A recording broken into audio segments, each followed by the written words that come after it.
ബഹുമാനവുമുള്ള സത്യവിശ്വാസികളെ, സഹോദരങ്ങളെ, അല്ലാഹു സുബ്ഹാനഹു വ തആല അവൻ്റെ പരിശുദ്ധ ദീനിൻ്റെ നിയമനിർദ്ദേശങ്ങളും വിധിവിലക്കുകളും ജീവിതത്തിൽ ഉടനീളം പാലിച്ച് ജീവിക്കാൻ നമുക്ക് ഏവർക്കും തൗഫീഖ് പ്രദാനം ചെയ്യട്ടെ. നമ്മോട് ബന്ധപ്പെട്ട എല്ലാ ആളുകളെയും എല്ലാ തരത്തിലുള്ള രോഗങ്ങളും അല്ലാഹു ശിഫയാക്കട്ടെ. നമ്മിൽ മരിച്ചുപോയ നമ്മുടെ ഉമ്മവാപ്പന്മാരടക്കമുള്ള നമ്മുടെ സ്നേഹനിധികളായ കുടുംബങ്ങൾക്ക് അല്ലാഹു പുറത്തു കൊടുക്കട്ടെ. അവർക്കും നമുക്കും അല്ലാഹു ജന്നാത്തുൽ ഫിർദൗസിൽ ഇടം പ്രദാനം ചെയ്യട്ടെ. സഹോദരന്മാരെ, ഇന്ന് റബീഉൽ അവ്വൽ 1 നമ്മുടെ ഹൃദയങ്ങൾക്കും മനസ്സുകൾക്കുമൊക്കെ ഏറെ ചൈതന്യം ലഭിക്കുന്ന നാളുകളാണ് ഇനിയുള്ള നാളുകൾ. വിദ്യാർത്ഥികളുടെ നബിദിന പരിപാടികളും മൗലിദ് സദസ്സുകളും ജാഥകളും സെമിനാറുകളുമൊക്കെ കൊണ്ട് നമുക്കൊരുപാട് ഈമാനികമായ ആവേശമുണ്ടാക്കുന്ന, മനസ്സിന് വലിയ കുളിരുണ്ടാക്കുന്ന, വലിയ ചൈതന്യമുണ്ടാക്കുന്ന മനോഹരമായ രാവുകളും പകലുകളുമാണ് ഇനിയുള്ള നാളുകൾ നമ്മെ സംബന്ധിച്ചിടത്തോളം. ഒരു സത്യവിശ്വാസിയെ സംബന്ധിച്ചിടത്തോളം റസൂലുള്ളാഹി സ്വല്ലല്ലാഹു അലൈഹി വസല്ലമ തങ്ങളുടെ ഓർമ്മകൾ അത് നമ്മുടെ മനസ്സിൽ വലിയ സ്വാധീനമുണ്ടാക്കുന്നു, വല്ലാത്തൊരു വൈകാരികമായ ചിന്തകൾ ഉണ്ടാക്കുന്നു. യഥാർത്ഥ മുഅ്മിനീങ്ങളുടെ കണ്ണുകൾ നിറഞ്ഞു പോകുന്നു. നബി തങ്ങളുടെ ജീവിതത്തിൻ്റെ മനോഹരമായ ഏടുകൾ കേൾക്കുമ്പോൾ കണ്ണുകൾ നിറഞ്ഞു പോകുന്നു. ഹൃദയങ്ങളൊക്കെ പിടച്ചു പോവാറുണ്ട്. പുണ്യ നബി സല്ലല്ലാഹു അലൈഹി വസല്ലമ തങ്ങളുടെ ജീവിതത്തിലെ ഹൃദയാവർജകമായ കഥകളും ചരിത്രങ്ങളും കേൾക്കുന്ന സമയത്ത് അത് നമ്മുടെ മനസ്സിലൊരു സ്വാധീനവും ചെലുത്തുന്നില്ലെങ്കിൽ, ഒരു മാറ്റവും ഉണ്ടാക്കുന്നില്ലെങ്കിൽ, ഒരു വൈകാരികമായ മാറ്റങ്ങളും ഉണ്ടാക്കുന്നില്ലെങ്കിൽ നമുക്കെന്തോ കുഴപ്പമുണ്ട് എന്നാണ് നമ്മൾ മനസ്സിലാക്കേണ്ടത്. മദീനയെക്കുറിച്ച് കേൾക്കുമ്പോൾ, കാണുമ്പോൾ, പച്ചക്കുബ്ബ കാണുന്ന സമയത്ത്, മദീനയിലെ മനോഹരമായ ചരിത്രത്തിൻ്റെ അവശേഷിപ്പുകളും അടയാളങ്ങളും കാണപ്പെടുന്ന സമയത്ത് മുഅ്മിനാണെങ്കിൽ അവൻ്റെ മനസ്സിൽ വല്ലാത്ത വൈകാരികമായ താല്പര്യങ്ങളുണ്ടാകും, വല്ലാത്തൊരു വൈകാരികമായ ആവേശമുണ്ടാകും, വലിയ സ്വാധീനമുണ്ടാകും. ഇന്നൽ ഈമാന ലയർസുൽ ഇലൽ മദീനതി കമാ തർസുൽ ഹയ്യതു ഇലാ ജുഹരിഹാ. പുണ്യ നബി സല്ലല്ലാഹു അലൈഹി വസല്ലം പറഞ്ഞു, വിശ്വാസം, ഈമാൻ അത് മദീനയിലേക്ക് മടങ്ങും പാമ്പ് തൻ്റെ മാളത്തിലേക്ക് തിരിച്ചു പോകുന്നത് പോലെ എന്നാണ്.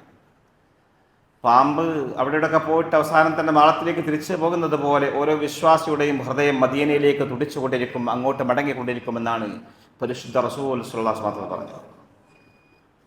സ്വഹാബത്ത് അങ്ങനെയായിരുന്നു. ഖാളി ഇയാദ് റഹിമഹുല്ലാഹ് തന്റെ തശ്ഫാൽ രേഖപ്പെടുത്തിയ ഒരു സംഭവമുണ്ട്, ഒരു കാര്യമുണ്ട്. കാന അസ്ഹാബുൻ നബി സല്ലല്ലാഹു അലൈഹി വസല്ലം ബഅദഹു ലാ യദ്കുറൂനഹു ഇല്ലാ ഖശഉ വഖശഅറത് ജുലൂദുഹും വബകൗ. അല്ലാഹുവിന്റെ റസൂലിന്റെ വഫാത്തിന്റെ ശേഷം, നബി തങ്ങൾ മരിച്ചതിന്റെ ശേഷം റസൂൽ തങ്ങളുടെ സ്വഹാബത്ത് അല്ലാഹുവിന്റെ പ്രവാചകനെ കുറിച്ച് പറയുകയാണെങ്കിൽ അവരുടെ ഹൃദയങ്ങൾ പിടക്കുകയും വികാര വിജൃംഭിതരാവുകയും ചെയ്യാറുണ്ട്. കരയും. അള്ളാഹു റസൂലിനെ പറ്റി പറയുമ്പോഴേക്ക് കരഞ്ഞു പോകും സ്വഹാബ.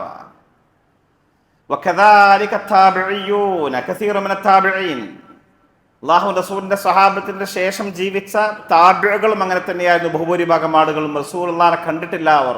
പക്ഷെ റസൂലുള്ളാഹിനെ കേൾക്കുമ്പോഴേക്ക്, റസൂലുള്ളാഹിനെ പറ്റി പറയുമ്പോഴേക്ക് കണ്ണുകൾ നിറഞ്ഞ് സജലങ്ങളാകുന്ന സ്വഭാവമായിരുന്നു സ്വഹാബത്തിനും താബിഈങ്ങൾക്കും ഉണ്ടായിരുന്നത്. അനസ് റളിയല്ലാഹു തആല അൻഹു മഹാനായ പ്രവാചകൻ സല്ലല്ലാഹു അലൈഹി വസല്ലമ തങ്ങളുടെ ഖാദിമാണല്ലോ. അനസ്, ബാലനായിരുന്ന കുഞ്ഞു അനസ്, അല്ലാഹു റസൂലിന്റെ കാലത്താണ് ഇതിന്റെ കൗമാരമൊക്കെ നടക്കുന്നത്. റസൂലുള്ളാഹിന്റെ വഫാത്തിന്റെ ശേഷം അദ്ദേഹം പറയുന്നുണ്ട്, മാ മിൻ ലൈലത്തിൻ ഇല്ലാ വ അന അറാ ഫീഹാ ഹബീബി സല്ലല്ലാഹു അലൈഹി വസല്ലം.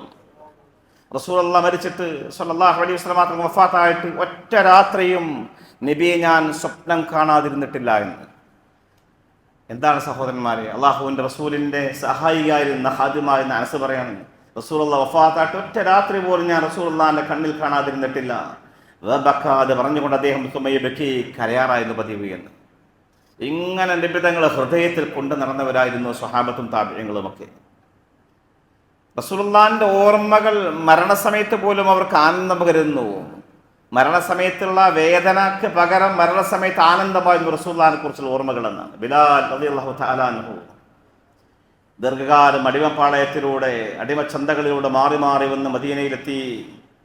ഉമയ്യത്ത് ബിൻ ഖലഫ് എന്ന് പറയുന്ന ദുഷ്ടനായ മനുഷ്യന്റെ അടിയേറ്റ് പുളഞ്ഞിരുന്ന ബിലാൽ എന്ന കറുകറുത്ത മനുഷ്യൻ, ചുരുണ്ട മുടിയുള്ള കറുത്ത തൊലിയുള്ള ആ കറുകറുത്ത ബിലാൽ എന്ന മഹാനായ സ്വഹാബി വര്യൻ, അദ്ദേഹത്തിന് തൻ്റെ ജീവിതത്തിൻ്റെ അവസാന സമയത്ത് ഇങ്ങനെ മരിക്കാൻ കിടക്കുമ്പോൾ അദ്ദേഹത്തിൻ്റെ ഭാര്യ സമീപത്ത് കടന്നുകൊണ്ട് ഇങ്ങനെ നിലവിളിക്കുകയാണ്, കരയാണ്, പൊട്ടിക്കരയാണ്. വാ ഹുസ്ന, വാ ഹുസ്ന, എന്തൊരു സങ്കടം, എൻ്റെ സങ്കടം ആരോട് പറയാനാണെന്ന് പറഞ്ഞുകൊണ്ട് ഭാര്യ ഇങ്ങനെ കരയുമ്പോൾ ഈ മഹാനായ ബിലാൽ റളിയല്ലാഹു തആല അൻഹു മരിക്കുന്ന സമയത്ത് പറയുന്നു, വാ തുറബ, എന്തൊരു പൊലിവാണ്, എന്തൊരു സന്തോഷമാണ് എനിക്ക്.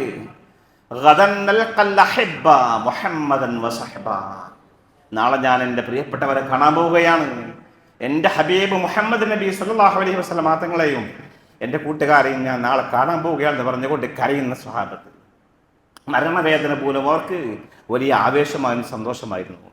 അതാണ് സ്വഹാബത്തിൻ്റെ താബിഈങ്ങളുടെ മുൻഗാമികളൊക്കെ രീതി. സഹോദരന്മാരെ, ആ ഒരു വികാരം നമ്മുടെ മനസ്സിലുണ്ടാക്കുന്ന കാലമാണ് റബീഉൽ അവ്വൽ മാസം. മുഅ്മിനീങ്ങളാണെങ്കിൽ അത് ഉണ്ടാകും. റസൂലുള്ളാഹിനെ കേൾക്കുമ്പോൾ, മൗലിദിൽ പങ്കെടുക്കുമ്പോൾ, നബിയെക്കുറിച്ച് പറയുമ്പോൾ വല്ലാത്തൊരു വൈകാരികമായ തള്ളൽ നമ്മുടെ മനസ്സിലുണ്ടാവണം. അള്ളാഹു തൗഫീഖ് പ്രദാനം ചെയ്യട്ടെ. അങ്ങനെയുള്ള സദസ്സുകളൊക്കെ പങ്കെടുക്കുമ്പോൾ വലിയ പുണ്യം കിട്ടുക, വലിയ പുണ്യമാണ് കിട്ടുന്നത്. ഒരുപാട് ആളുകൾ വിമർശിക്കുന്നുണ്ട്. പറയട്ടെ, അള്ളാഹു റസൂലിന്റെ ഹദീസൊക്കെ പരിശോധിച്ച് നോക്കിയാൽ നബി തങ്ങളുടെ മൗലിദിന്റെ മജ്ലിസൊക്കെ കൂടിയാൽ അതിന് പങ്കെടുത്താൽ കിട്ടുന്ന കൂലി ഹദീസാണ്. ഇമാം നസായിയും ഇമാം അഹ്മദും റിവായത്ത് ചെയ്യുന്ന ഒരു ഹദീസിലുണ്ട്, ഒരു അല്ലാഹു റസൂൽ പള്ളിയിൽ വരുമ്പോൾ സ്വഹാബത്ത് ഇങ്ങനെ വട്ടം കൂടി ഇരിക്കുന്നുണ്ട്. അല്ലാഹുവിന്റെ പ്രവാചകൻ സ്വല്ലല്ലാഹു അലൈഹി വസല്ലം ചോദിച്ചു, ആദ്യർസക്കും, എന്താ നിങ്ങൾ ഇങ്ങനെ ഇരിക്കുന്നത്, എല്ലാവരും എന്താ കൂടി വർത്താനം പറയാം, എന്താണ് പള്ളിയിൽ എല്ലാവരും കൂട്ടം കൂടി ഇരിക്കുന്നത് ചോദിച്ചു. അവർ പറഞ്ഞു, ജലസ്ന നദ്ഉല്ലാഹ വനഹ്മദുഹു അലാ മാ ഹദാനാ ലിദീനിഹി വമന്ന അലൈനാ ബിക്. നബിയെ, ഞങ്ങളിങ്ങനെ ഇരുന്ന് ദുആ ചെയ്യാണ് അള്ളാഹിനോട്, അള്ളാഹിനെ സ്തുതിക്കുകയാണ്, റബ്ബിനോട് ഞങ്ങൾ നന്ദി പറയുകയാണ്, പടച്ചവനോട് അൽഹംദുലില്ലാഹ് പറയാണ്. എന്തിന്? അലാ മാ ഹദാനാ ലിദീനിഹി, അവന്റെ ദീൻ കിട്ടിയല്ലോ ഞങ്ങൾക്ക്, ദീനിലേക്ക് അള്ളാഹു ഞങ്ങളെ വഴി നടത്തിയില്ലേ. ഈ ദീൻ കിട്ടിയില്ലായിരുന്നുവെങ്കിൽ, മുസ്ലിം ആയിട്ടില്ലായിരുന്നുവെങ്കിൽ നരകത്തിലേക്ക് പോകേണ്ടി വരില്ലേ? മുഅ്മിനാവാൻ ഭാഗ്യം ലഭിക്കാതെ പോയ എത്ര മനുഷ്യന്മാരുണ്ട്, നബിയുടെ സ്വന്തക്കാർ, കുടുംബക്കാർ, എത്രയോ ആളുകൾ നരകത്തിലേക്ക് പോകുന്നത്, അബൂ ലഹബ് അടക്കം. പക്ഷെ ഞങ്ങൾ അള്ളാഹു തിരഞ്ഞെടുത്തു, സ്വർഗത്തിലേക്ക് പോകാൻ ഹിദായത്ത് കിട്ടി. അതിന് പുറമെ വമന്നല്ലാഹു അലൈനാ ബിക്, നബിയെ അങ്ങയെ തന്നില്ലേ പടച്ചറബ് ഞങ്ങൾക്ക്, നിങ്ങളെ കൊണ്ട് ഞങ്ങൾക്ക് അള്ളാഹു നിഅമത്ത് തന്നില്ലേ, നിങ്ങളെ ഞങ്ങൾക്ക് തന്ന റബ്ബ്. റസൂലുള്ളാഹിന്റെ മദ്ഹ് പറയണം, അവർ പറയാം, ഞങ്ങൾ വർത്താനം പറഞ്ഞിരിക്കണത് നബി അങ്ങയെ കിട്ടിയ കാര്യം പറയാണ്, അങ്ങയുടെ മദ്ഹ് പറയാണ്, നബി തങ്ങളുടെ മഹത്വം പറയാണ്, അള്ളാഹു തന്ന ഹിദായത്തെ കുറിച്ച് പറയാണ്, ഇങ്ങനെ വർത്തമാനം പറഞ്ഞിരിക്കുകയാണെന്ന് പറയാണ്. അള്ളാഹിന്റെ പ്രവാചകൻ കേട്ട് പറഞ്ഞത്, മോശമാണ് നിങ്ങൾ ചെയ്തത്, ഇങ്ങനൊന്നും പറയാൻ പറ്റില്ല, എൻ്റെ മദ്ഹൊന്നും പറയാൻ പറ്റില്ല എന്നല്ല അള്ളാഹു റസൂൽ പറഞ്ഞത്. തിരുനബി സല്ലല്ലാഹു അലൈഹി വസല്ലം പറഞ്ഞു, സ്വഹാബ ഇന്നമാ അതാനി ജിബ്രീൽ അലൈഹി സ്വലാത്തു വസ്സലാം, ജിബ്രീൽ എൻ്റെ അടുത്ത് വന്നു, ഫഅഖബറനി, ജിബ്രീൽ എന്നോട് പറഞ്ഞത്, അന്നല്ലാഹു അസ്സ വജല്ല യുബാഹി ബികുമുൽ മലായിക, നിങ്ങളുടെ യുദ്ധം കണ്ടിട്ട്, നിങ്ങളെ വർത്താനം കേട്ടിട്ട് പ്രപഞ്ചത്തിന്റെ നാഥനായ അല്ലാഹു സുബ്ഹാനഹു വ തആല കോടാനുകോടി മലക്കുകളോട് പറഞ്ഞത്, അന്നല്ലാഹ അസ്സ വജല്ല യുബാഹി ബികുമുൽ മലായിക, മലക്കുകളോട് നിങ്ങളെക്കുറിച്ച് അന്തസ്സോടെ സംസാരിക്കുകയാണ്, അഭിമാനത്തോടെ സംസാരിക്കുകയാണ്. കണ്ടില്ലേ, മദീന പള്ളിയിൽ ഇരിക്കുന്ന സ്വഹാബത്തിനെ കണ്ടില്ലേ മലക്കുകളെ നിങ്ങൾ, അവർ എന്നെക്കുറിച്ച് പറയുന്നു, എൻ്റെ ഹബീബ നബിയെക്കുറിച്ച് പറയുന്നു എന്ന് പറഞ്ഞ് അഭിമാനത്തോടുകൂടി അള്ളാഹു സംസാരിക്കുകയാണ് മലക്കുകളോട് എന്ന് പരിശുദ്ധ നബി സ്വല്ലല്ലാഹു അലൈഹി വസല്ലം സന്തോഷത്തറിയിക്കുക സ്വഹാബത്ത്. എന്താ ഹദീസിന്റെ ആശയം? നബിയെക്കുറിച്ച് പറഞ്ഞാൽ ആ മജ്ലിസിൽ അള്ളാഹുവിൻ്റെ റഹ്മത്തുണ്ട്, റബ്ബിൻ്റെ അനുഗ്രഹമുണ്ട്, കൂലി കിട്ടുന്ന മജ്ലിസാണ്. കൃത്യമാണ് ഈ ഹദീസ്. മഹാനായ പ്രവാചകൻ സ്വല്ലല്ലാഹു അലൈഹി വസല്ലം തങ്ങളെ പഠിക്കണം നാം. അള്ളാഹു റസൂലിൻ്റെ വർത്തമാനകാലവുമായിട്ട് ചേർത്ത് വെച്ചുകൊണ്ട് പഠിക്കാൻ നമുക്ക് സാധിക്കണം. ഏത് കാലഘട്ടത്തിൽ ജീവിക്കുന്ന മനുഷ്യർക്കും ആ കാലത്തെ പ്രശ്നങ്ങൾക്കെല്ലാം, പ്രതിസന്ധികൾക്കെല്ലാം ഉത്തരമുണ്ട് മഹാനായ പ്രവാചകൻ സ്വല്ലല്ലാഹു അലൈഹി വസല്ലം തങ്ങളുടെ ജീവിതത്തിൽ. അതുകൊണ്ട് തന്നെ ഓരോ വർഷം കഴിയുന്തോറും നബിയുടെ പ്രകീർത്തന സദസ്സുകളും റബീഉൽ അവ്വൽ മാസമൊക്കെ കൂടുതൽ പുതുമയോടെ നിൽക്കാൻ, വാടാതെ മങ്ങാതെ കാലം കഴിയുന്തോറും റബീഉൽ അവ്വലിന്റെ പ്രസക്തി ഇങ്ങനെ കൂടിക്കൂടി വരാനുള്ള കാരണം അതാണ്. എക്കാലത്തും, ഈ ടെക്നോളജിയുടെ കാലത്തും, ഈ ആർട്ടിഫിഷ്യൽ ഇന്റലിജൻസിന്റെ കാലത്തും 1400 കൊല്ലങ്ങൾക്ക് മുമ്പ് ജീവിച്ച മുഹമ്മദ് നബി സ്വല്ലല്ലാഹു അലൈഹി വസല്ലം തങ്ങൾ ലോകത്തിന് മുമ്പിൽ നിറഞ്ഞു നിൽക്കുകയാണ്. എന്താ സംശയം? അഭിമാനത്തോട് നമുക്ക് പറയാൻ പറ്റും. ഇന്നത്തെ ലോകത്തിൻ്റെ പ്രശ്നങ്ങൾ എന്തൊക്കെയാണ് സഹോദരന്മാരെ നമുക്കറിയാലോ. ലോകം മുഴുവനും ചതിയുടെ ലോകമാണിത്, വഞ്ചനയുടെ കാലമാണിത്, കരാർ ലംഘനം നിറഞ്ഞാടുന്ന കാലമാണിത്, യുദ്ധങ്ങളും സംഘർഷങ്ങളും ലോകത്ത് വ്യാപകമായി കൊണ്ടിരിക്കുന്നൊരു ഭയാനകമായ കാലമാണ് ഇന്നത്തെ ഈ കാലം. മഹാനായ പ്രവാചകൻ സല്ലല്ലാഹു അലൈഹി വസല്ലം തങ്ങളുടെ കാലത്തെ യുദ്ധങ്ങളും സംഘർഷങ്ങളും ഒക്കെ ഇന്നത്തെ യുദ്ധങ്ങളോട് ചേർത്ത് വെച്ചുകൊണ്ട് താരതമ്യം ചെയ്തുകൊണ്ട് ഒരു പഠന വിധേയമാക്കാൻ നാം ശ്രമിക്കണം. വാളുകൊണ്ട് പ്രചരിപ്പിച്ച മതം, യുദ്ധം നടത്തി മുഹമ്മദ് നബി സല്ലല്ലാഹു അലൈഹി വസല്ലം തങ്ങൾ മനുഷ്യരെ കൊന്നു തള്ളിയവൻ എന്നൊക്കെ പറയുന്ന ആളുകളെ കുറിച്ച് ആളുകളോട് ഉത്തരം നൽകാൻ സഹോദരന്മാരെ നമുക്ക് സാധിക്കണം. നബി തങ്ങളുടെ യുദ്ധം എന്തായിരുന്നു എന്ന് കൃത്യമായിട്ട് പഠിക്കണം. നാം യുദ്ധത്തിൽ പോലും കാരുണ്യ സ്പർശം കൊണ്ടുവന്ന ലോകത്തെ ഏക വ്യക്തിയാണ് മുഹമ്മദ് നബി സല്ലല്ലാഹു അലൈഹി വസല്ലം തങ്ങൾ. യുദ്ധത്തിൽ എന്ത് കാരുണ്യമാണ്! പക്ഷെ യുദ്ധമുഖത്ത് പോലും കാരുണ്യത്തിന്റെ സ്പർശം അത് ഉയർത്തിക്കാണിച്ച മഹാത്മാവാണ് പരിശുദ്ധ റസൂൽ സല്ലല്ലാഹു അലൈഹി വസല്ലം തങ്ങൾ. ഈ കാരുണ്യ സ്പർശമില്ലാത്തത് കൊണ്ടാണ് വർത്തമാനക്കാത്ത യുദ്ധങ്ങളൊന്നും അവസാനിപ്പിക്കാൻ പറ്റാത്തത് കൊണ്ടാണ്. അവിടെ കാരുണ്യമില്ല. യുദ്ധത്തിന്റെ ലക്ഷ്യങ്ങൾ അറിയില്ല, യുദ്ധത്തിന്റെ മാർഗങ്ങൾ അറിയില്ല, എന്തിനു വേണ്ടി യുദ്ധം ചെയ്യുന്ന പോലും ലോകത്തിന് അറിയില്ല. ആ കാലത്താണ് നമ്മൾ ജീവിക്കുന്നത്. ഫലസ്തീൻ ഇസ്രായേൽ സംഘർഷം തുടങ്ങിയിട്ട് പതിറ്റാണ്ടുകളായി. അതിനിടയിൽ എത്ര പ്രാവശ്യം വെടിനിർത്തലുകളുണ്ടായി, എത്ര കരാറുകൾ എഴുതി വെക്കപ്പെട്ടു, എത്ര സന്ധികളുണ്ടായി, ഒന്നും പാലിക്കപ്പെട്ടില്ല. എല്ലാം ചിഹ്ന ഭിന്നമായി. ഇപ്പോഴും സംഘർഷം തുടർന്നുകൊണ്ടിരിക്കുകയാണ്. റഷ്യ ഉക്രൈൻ യുദ്ധം നടക്കുന്നു. 3 വർഷത്തിലധികമായി യുദ്ധം നടന്നുകൊണ്ടിരിക്കുന്നു. അത് നിർത്താനോ അല്ലെങ്കിൽ മാറ്റിവെക്കാനോ ഒരാൾക്കും സാധിക്കുന്നില്ല. അമേരിക്കയും അവരുടെ ജാരസന്തതിയായ ഇസ്രായേലും അവരുടെ സിൽബന്ധികളും കൂടി നടത്തുന്ന ഇറാനെതിരെയുള്ള അക്രമം 3 മാസങ്ങൾ പിന്നിട്ടു. അത് അവസാനിപ്പിക്കാൻ ആർക്കും സാധിക്കുന്നില്ല, നിർത്തിവെക്കാൻ സാധിക്കുന്നില്ല. എന്തുകൊണ്ട്? ലക്ഷ്യമില്ല യുദ്ധത്തിന്. എന്താ യുദ്ധങ്ങൾ കൊണ്ട് സംഭവിക്കുന്നത്? എന്താണ്? ഒരുപാട് നിരപരാധികൾ കൊല്ലപ്പെടുന്നു, ഒരുപാട് സ്ഥലങ്ങൾ നഷ്ടപ്പെടുന്നു. മനുഷ്യൻ കാലങ്ങളായി പതിറ്റാണ്ടുകളായി കെട്ടി ഉണ്ടാക്കിയ ഒരുപാട് വിഭവങ്ങളും സമ്പത്തും തകർത്ത് തരിപ്പണമാക്കുന്നു, കത്തിച്ച് കളയുന്നു. ഇതല്ല എന്താ സംഭവിക്കുന്നത്? ഒന്നും ഉണ്ടാകുന്നില്ല. അഥവാ നബി സല്ലല്ലാഹു അലൈഹി വസല്ലം തങ്ങളുടെ കാലത്തെ യുദ്ധങ്ങളും ഇന്നത്തെ യുദ്ധവും തമ്മിൽ യാതൊരു ബന്ധവുമില്ലെന്നർത്ഥം. തിരുനബി തങ്ങൾ നടത്തിയ യുദ്ധങ്ങൾക്ക് ലക്ഷ്യമുണ്ടായിരുന്നു, വ്യക്തമായ ഒരു നയമുണ്ടായിരുന്നു, ഒരു മാർഗമുണ്ടായിരുന്നു, ഒരു സമ്പൂർണ്ണ യുദ്ധ നയം തന്നെ മഹാനായ മുഹമ്മദ് നബി സല്ലല്ലാഹു അലൈഹി വസല്ലം തങ്ങൾ ലോകത്തിന് മുമ്പിൽ വരച്ച് കാണിച്ചിട്ടുണ്ട്. യുദ്ധത്തിലേക്ക് വലിച്ചിഴക്കപ്പെടുകയായിരുന്നു. ഒരിക്കലും അല്ലാഹുവിന്റെ പ്രവാചകൻ യുദ്ധത്തിലേക്ക് അങ്ങോട്ട് പോയതല്ലല്ലോ. നമുക്കറിയാം, നിബിതങ്ങൾ യുദ്ധം നടത്തിയ പ്രതിരോധ ആവശ്യങ്ങൾ മുൻനിർത്തിയാണ് യുദ്ധം ആരംഭിക്കുന്നത് തന്നെ. എന്തുകൊണ്ട്? ചരിത്രം നമുക്കറിയാം, ഞാൻ വിശദീകരിക്കുന്നില്ല.